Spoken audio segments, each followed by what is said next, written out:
justamente a grande tribulação que Jesus disse que haveria antes da sua vinda, né?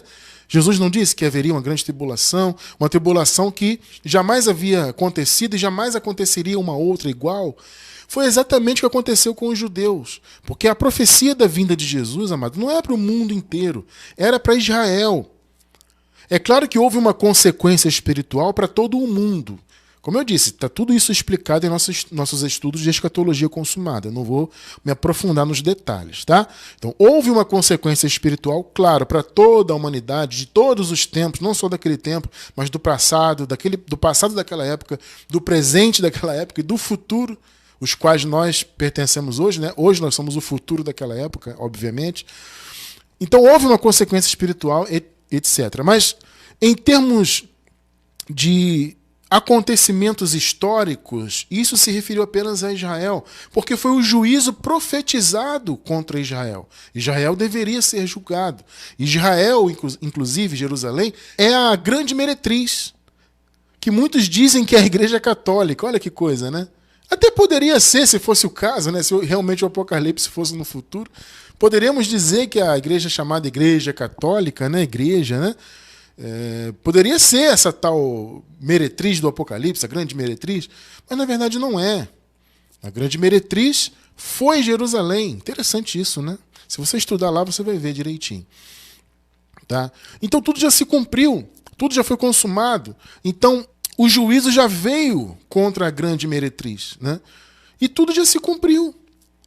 Então nós que já nascemos, obviamente, depois do ano 70... e claro, eu esqueci de dizer que no ano 70, então, houve a queda do templo de Jerusalém. A destruição daquele templo foi o que marcou realmente o juízo, porque foi o fim, né, de Israel como país, de Jerusalém, da cidade, e foi o fim do povo judeu como povo de Deus. Tá? Não existe mais essa história de que os judeus hoje na carne são o povo de Deus. Não, eles foram. O povo de Deus hoje é a igreja. Os judeus hoje que existem na carne, eles não têm nada a ver com ser povo de Deus. Eles são só a descendência na carne de Abraão, ponto. Tá? Porque, obviamente, a etnia continuou e está aí até hoje, mas eles não são mais o povo de Deus, eles foram o povo de Deus. Só que eles receberam o juízo naquela época. Tá? Então, houve antes a grande tribulação, o início da guerra, né, dos judeus ali contra Roma, aquela coisa toda, e aí culminou na destruição do templo. Então a destruição do templo foi exatamente o que Jesus havia profetizado lá em Mateus 24. Né? Jesus chegou diante dos seus discípulos e disse assim: olha, vocês estão vendo essas construções? E ele se referia, obviamente, àquele templo, né, de Jerusalém. Eles tinham acabado de sair do templo. E ele disse: olha, estão vendo essas construções? Pois não ficará pedra sobre pedra. Tremendo, né? Se cumpriu ou não, eu pergunto. Obviamente que sim, e a história da humanidade registra isso. Então Jesus disse que na sua vinda, aquela construção, aquele templo, cairia, seria destruído. E foi o que aconteceu no ano 70 depois de Cristo. O Império Romano destruiu aquele templo e destruiu a religião dos judeus. Vocês entendem isso? Então, a nossa experiência como igreja que somos, obviamente, em muitos aspectos, ela é diferente dos irmãos que viveram aquela transição. Vejam só, Hebreus 10, 19 e 20, vamos ler de novo o primeiro versículo? Diz aqui, portanto, irmãos, temos plena confiança para entrar no Santo dos Santos. Isso aqui é uma metáfora, né? Porque no templo havia a primeira tenda e depois havia o Santo dos Santos, onde era o local onde Deus, né, se manifestava, onde eram oferecidos os principais sacrifícios, né, onde o sumo sacerdote, e apenas eles, os sumos sacerdotes, poderiam acessar.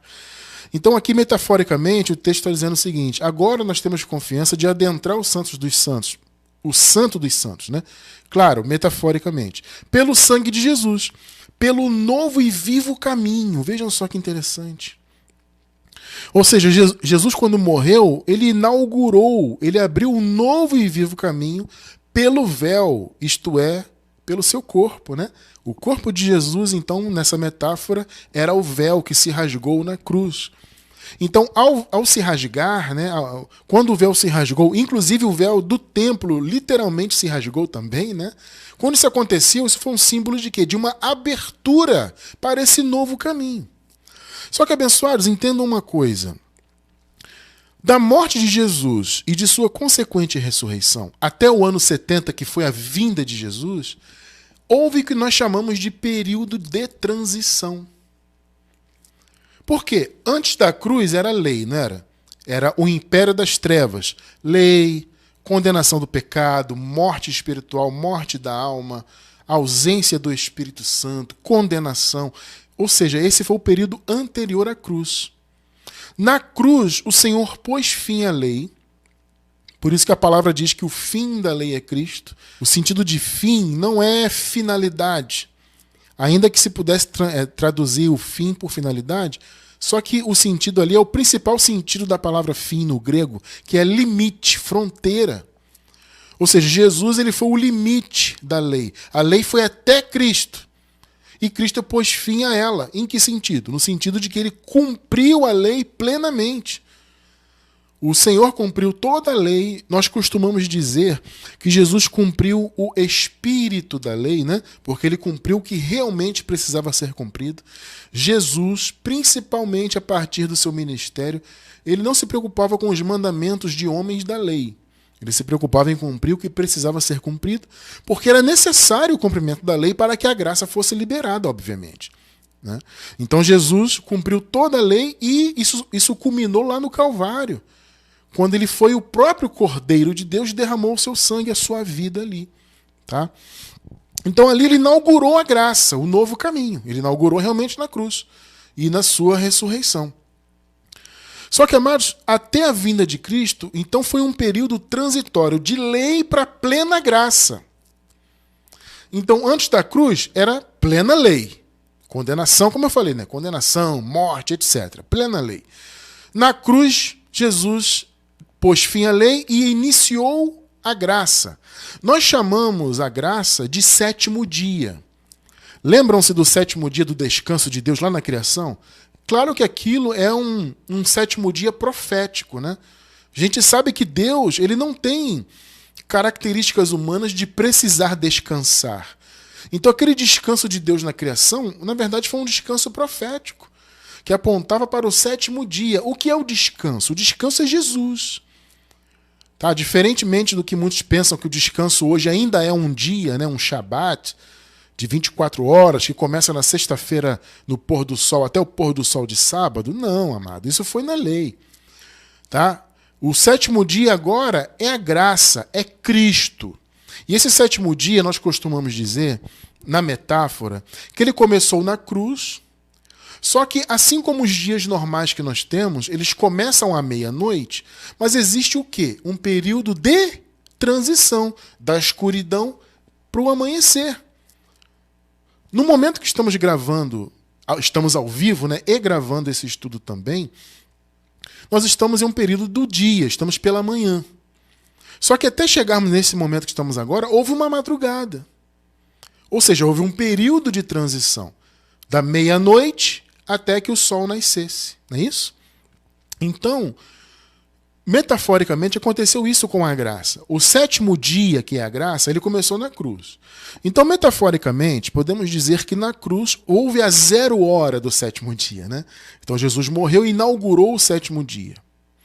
Só que houve uma madrugada, entre aspas. Houve um período transitório. Então, qual o período, irmão cristiano? Da morte e consequente ressurreição de Jesus até a sua vinda no ano 70. Esse período da morte até o ano 70, nós chamamos de período de transição, ou de madrugada do sétimo dia. Tá? A igreja inicial, que é chamada de primitiva, porque foram os primeiros irmãos da fé cristã, aqueles irmãos viveram então esse período de transição. Eles nasceram antes da cruz, antes da graça, eles nasceram ainda no império das trevas, né? E eles viveram a troca, a transição da lei para a graça. Então aquele período, a partir da ressurreição de Jesus e o início da igreja, foi a madrugada do sétimo dia, metafórico, né? Foi a madrugada, ou seja, foi uma transição para a graça plena. Veja, amados, olha só, a graça não poderia ser plena se aquele templo permanecesse de pé. Porque aquele templo, ele era uma mancha do antigo pacto ainda, né? No novo já. O novo pacto foi inaugurado na cruz, só que aquele templo permaneceu de pé até o ano 70. Então Jesus, ele pôs fim à lei, cumpriu todas as coisas, mas a lei continuou sendo praticada e representada naquele ícone que era o templo de Jerusalém. Por isso que havia necessidade daquele templo cair. Por isso que Jesus profetizou a destruição daquele templo. Porque ali seria a destruição definitiva da lei. Então, na cruz, o Senhor destruiu a lei no sentido de tê-la cumprido plenamente. Então, ele tornou a lei obsoleta, ultrapassada, vencida, ponto. Pelo menos no seu sentido original. A lei tinha um sentido original. Jesus pôs fim a esse sentido. Só que os pecados continuaram sendo lembrados no templo. Vocês percebem? Os pecados eram lembrados naqueles sacrifícios. Todos os rituais da lei eram feitos no templo. Os dízimos eram entregues no templo. Tudo acontecia. Então era necessário aquele templo vir abaixo para que a graça tivesse o seu caminho totalmente aberto. Então, veja bem, olha só o que aconteceu. Jesus morreu, o véu se rasgou e, como nós acabamos de ler, ele inaugurou um novo e vivo caminho. Porém, o véu se rasgou, mas quem estava naquele período de transição ainda não tinha atravessado o véu. Olha que coisa tremenda. O irmão Cristiano, quer dizer então que os irmãos já estavam na graça porque Jesus já havia morrido, mas eles não tinham ainda o caminho totalmente aberto? Não. Porque eles estavam na madrugada, entre aspas, do 7º dia. Eles estavam na transição de lei para a graça. Então, Jesus cumpriu toda a lei, pôs fim a ela, como eu disse, tornou obsoleta, ultrapassada. Da sua ressurreição, então, até a sua vinda, houve aquele período de transição, a madrugada do 7º dia. Por isso, inclusive, que o apóstolo Paulo disse que os filhos de Deus estavam antes do véu. É o que eu falei agora há pouco. Pode parecer contraditório, gente, mas não é. Entenda, era um período de transição. Tá? Então o véu foi rasgado, o caminho foi inaugurado, mas eles estavam ainda antes do véu. Por quê? Porque aquele templo de Jerusalém estava de pé. Ou seja, a lei, o ícone da lei ainda estava de pé ali. Observem só isso aqui, esse detalhe interessante.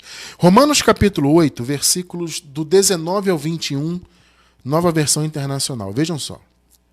A natureza criada aguarda com grande expectativa, olha só, queridos, que os filhos de Deus sejam revelados. Presta bem atenção nisso. A natureza, a criação, né, ela aguardava ser liberta definitivamente da lei. Em que sentido? Por que Paulo está falando isso? Mais uma vez, porque o templo estava de pé. Aquele templo era um ícone do antigo pacto, um ícone do império das trevas que ainda estava manchando a criação de Deus.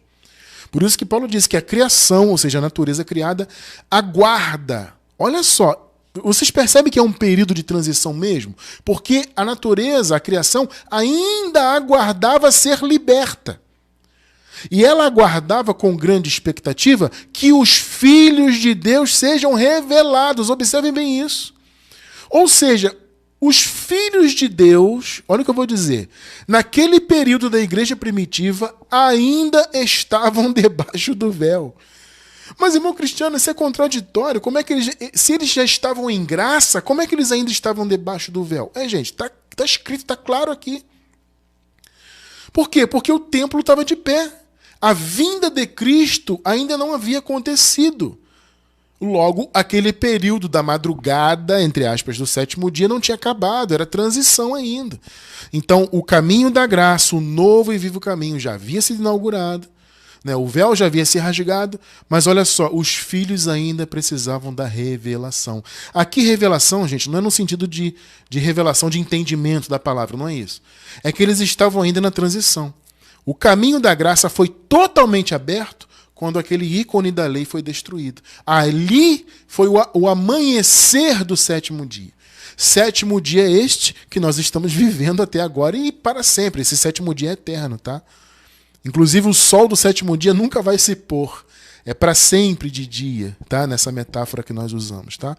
Então veja, a criação ainda aguardava a revelação dos filhos de Deus. Ou seja, a revelação aqui, a palavra revelados no grego, né, que nós vemos aqui, ela significa isso, né? A palavra até no português, revelar significa retirar o véu. Tá? O sentido no português também é esse. No grego também. E o sentido no grego é aquele sentido de algo que está fora do alcance dos olhos e que passa a ser enxergado. Olha que interessante. O que isso significa? Que os filhos de Deus, então, metaforicamente, nesse período aqui da igreja primitiva, ainda estavam encobertos pelo véu. Não que eles estivessem de fato debaixo da lei. Não, quem creu em Jesus não precisava mais cumprir a lei. Só que a lei estava lá funcionando no templo. Ainda estava manchando a criação. Então, era necessário que houvesse a revelação, ou seja, a retirada total do véu da vida dos filhos de Deus. Quando que isso aconteceu? Quando Jesus voltou e o templo de Jerusalém foi destruído. Versículo 20. Pois ela foi submetida à futilidade. Ela, a criação. Tá? Foi submetida à futilidade. Futilidade é o quê? O sentido aqui no grego é algo inútil. Ou seja, a criação ela foi tornada inútil por causa do pecado, entende, gente? O pecado fez a criação se tornar algo sem valor. O sentido aqui é esse, é algo inútil, sem valor. Porque Deus, vocês se lembram, né? O Senhor fez a criação e diz a palavra que Deus olhou para a criação e disse assim, é bom. Né? Não diz lá, não é tão bonito isso, né? Em Gênesis diz, e viu Deus que era bom. Ou seja, Deus olhou a criação, ele se agradou da criação. Só que o pecado fez a criação cair em desgraça. Entende? Então ela foi tornada fútil, sem valor. É isso que está sendo dito aqui pelo apóstolo Paulo. Pois ela, a criação, foi submetida à futilidade. Não pela sua própria escolha, mas por causa da vontade daquele que a sujeitou. 21. Agora veja o 21. Na esperança de que a própria natureza criada, a criação, será, olha só o verbo. Está em que tempo verbal aqui? Futuro. Percebeu? Ou seja, ainda faltava algo acontecer. Jesus já havia morrido, ressuscitado, a graça já havia sido inaugurada, mas faltava alguma coisa acontecer. Então, será libertada da escravidão da decadência. Que escravidão da decadência era essa? As obras da lei sendo realizadas naquele templo. O pecado sendo relembrado naquele templo. Vocês estão entendendo o ponto? Era decadência, era uma mancha. A nova aliança já havia sido estabelecida por Jesus, mas havia aquela mancha na criação. Aquele erro, aquele templo funcionando, né? E os pecados sendo lembrados, os sacrifícios e tudo mais. Então, a criação queria ser libertada daquilo, queria ser livre daquela decadência em que se encontra. Olha só, na esperança de que a própria natureza criada será, já foi, mas aqui ainda seria, libertada da escravidão da decadência em que se encontra. Ora, Jesus já havia morrido aqui, Paulo escrevendo para a igreja. Isso aqui não é antes da cruz, é depois. Só que era um período ainda de transição. Entende? Para a gloriosa, olha só, liberdade dos filhos de Deus.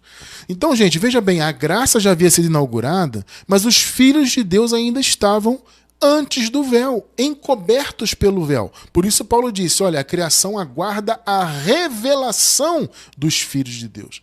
Né? Ou seja, o caminho, a criação aguarda, em outras palavras, né? A criação aguarda que o caminho da graça, que já havia sido, né, inaugurado ali, que ele seja totalmente aberto. E isso aconteceu a partir da queda do templo de Jerusalém.